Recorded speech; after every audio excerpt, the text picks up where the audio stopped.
Hi, it's Dan Eisner here of Key Insight Coaching, and as promised, I'm going to start with my little video series about the 7 gateways to unlocking your inner peace and potential. Today we're starting with gateway number 1, understanding stress, the simple foundation for permanent change. And when I say the simple foundation for permanent change, I mean that. I have seen this body of knowledge help people, inspire people to change in ways that they really never thought was possible. Well, one of my all-time favorite quotes is, "Experience without knowledge is ignorance." And I love this quote because I think so many of us have a lot of experience where we're repeating patterns of behavior that cause a lot of excess stress. But the truth is we really don't have a knowledge base that explains our behavior, and so we really can't begin to change. Well, that's what this little video is about today. The reality is that most of us are looking at a never-ending to-do list. We're always looking. We always have so many things on our plate, so many things coming at us all the time, and it just is something that never ends. Now, if I were to ask you, what are you feeling when you're looking at your list, or even if you're not looking at your list, what are you feeling most of the time?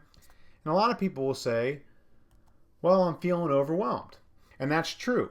Okay, when we have a lot on our plate, that's what we're feeling. And there is a specific chemical blend that matches that particular feeling of being overwhelmed. But when it comes to stress, what most of us don't realize is that we're not really so aware of our emotions, and we're not really so aware even when we're feeling overwhelmed.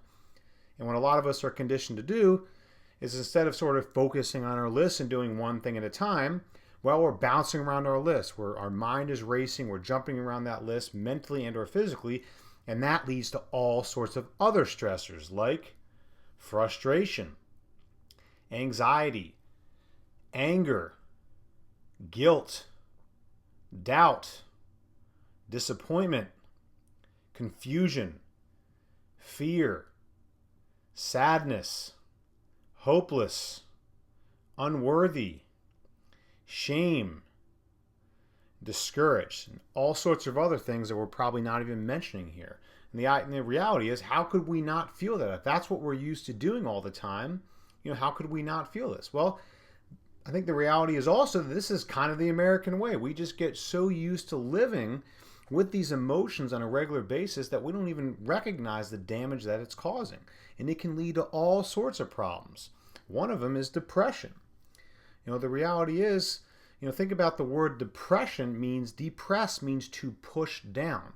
Well, so many of us, we're feeling all these emotions. We don't want to feel them, so we push them down, whether it's just by, pushing them away with our minds, or using food or alcohol or drugs, or we do anything we can to kind of escape those emotions. And even if we're not doing that, even if we don't experience depression, it often shows up in our body, shows up as illnesses, shows up as aches and pains. It often shows up, after having an accident, maybe because we weren't paying attention. So it shows up in all sorts of different types of ways.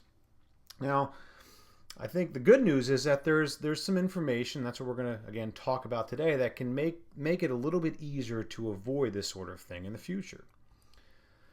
And one of them is to understand that, we're always racing time. Okay, we're so busy, again, racing around that list, jumping all over the place, that we are rarely ever in the present moment. So often we're so distracted by our emotions, we're so distracted by our stress, that we're rarely in the present moment. Now, if I were to ask you, what's the feeling you get when you get something off your chest? Most people will say, well, I feel relief. Well, the reason you feel relief is because essentially, instead of looking at that entire list, you're really just focused. You're thinking about one thing, and you're really in the present moment. Now, I'm not talking about, ignoring the list. I'm not talking about pretending that list isn't there, but essentially just when we get something off our chest and we get ourselves focused, again, we're just in the present moment, and that's why we feel better. It's not because we accomplished a million things. It's simply because we're focused and we're doing all that we can do. Well, let's talk a little bit about how we get so distracted, so again, we can begin to change that. Some of you guys might have heard me say that I love to talk about the real chemical nature of emotion. They're not some abstract things. They're actually real, palpable chemicals. Understanding this can really make a huge difference. Another way of thinking of it is simply like clouds on our head. Imagine if you're feeling pretty good, one day, and say a simple example, you're in traffic and you get a little frustration. Well, there's a little cloud in your head. And well, if you're aware of that cloud and you're taking a deep breath or you're doing something to sort of keep yourself, in check, that cloud kind of goes away. But what often happens, and I'm very guilty of this, is I get that little frustration, and then the next thing I know, I'm like, oh my God, I'm going to be late. I can't believe that guy just cut me off. And what am I going to do? I knew I should have gone the other way. I'm sure you get the picture. And so quickly, so fast, those little chemicals, those clouds fill up our brain and body in, at lightning speed that next thing we know, we don't even know what hit us. And scientists have proven that a 5-minute emotional reaction takes 6 hours to work out of our system. So it's not just psychological, it's very real. As we get ourselves worked up this way, it's not just psychological. We're literally building more and more chemistry that we're now going to have to work out of our system. Well, one of my favorite questions to ask people is, do you have a voice, sort of a thought process or a voice in your head that is incredibly active, much more active than you'd like it to be? Most people would say, yes, I do. And if you're saying no to yourself right now, well, then yours is probably much more active than the average person's. It's just a lot better at tricking you, so you don't notice it. One of my favorite things to tell people is that the voice in your head is not you. The voice in your head is not you. Now, it feels like you, and it sounds like you, but it's really not you. That voice is what I like to call your silly little ego. And this is a little character I had created to illustrate that.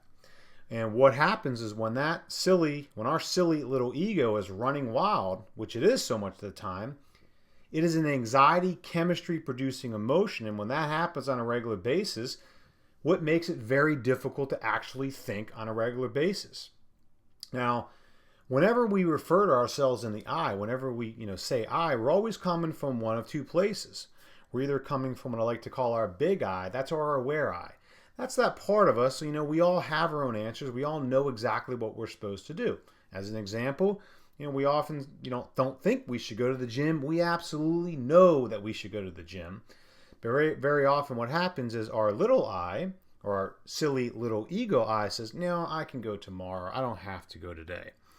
Well, this is what happens so much of the time. And when that little I is very active, it makes it very difficult. Again, it's an anxiety chemistry producing emotion, making it very difficult for us to sort of hear and trust our aware I, or our big I, the part of us that really knows what we need to be doing.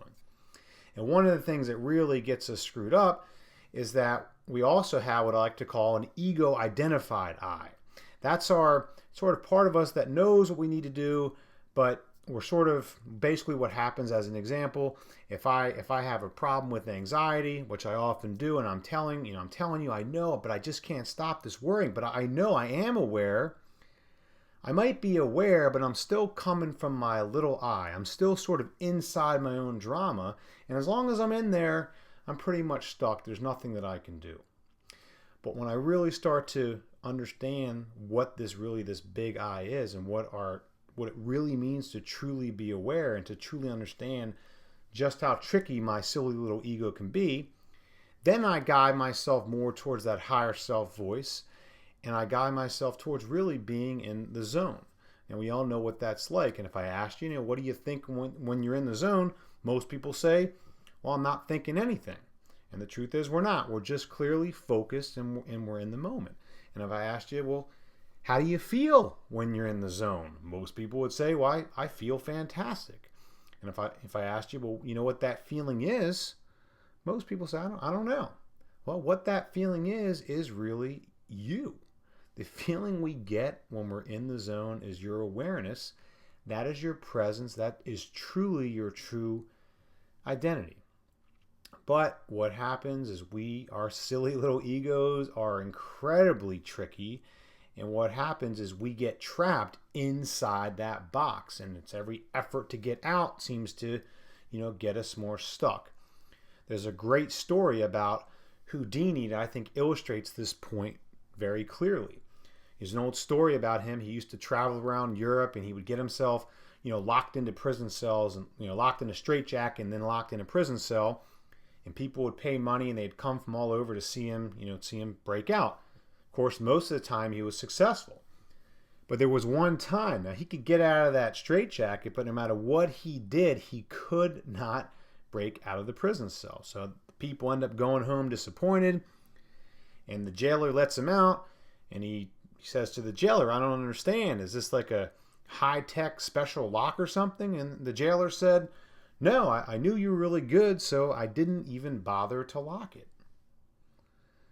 And I think that's pretty interesting, because that's exactly what we do. Is the very act of trying to get out is precisely what keeps us stuck inside the box. So you might be asking yourself, well, actually, I skipped ahead. In other words, when we're in that state, our silly little ego is managing us instead of, us managing our silly little ego. Instead of us guiding our emotions are sort of dictating where we go. And I love this little picture, because those little guys, carrying it, they kind of do represent our emotions. They come up in different forms, whether it's anger or frustration or worry. And they come up in all different types of forms. And when they take us over, we literally become those emotions. But when we are understanding what it means to be aware, and when we're understanding just how we start to become more aware of how our silly little ego operates, this is really how we can get free.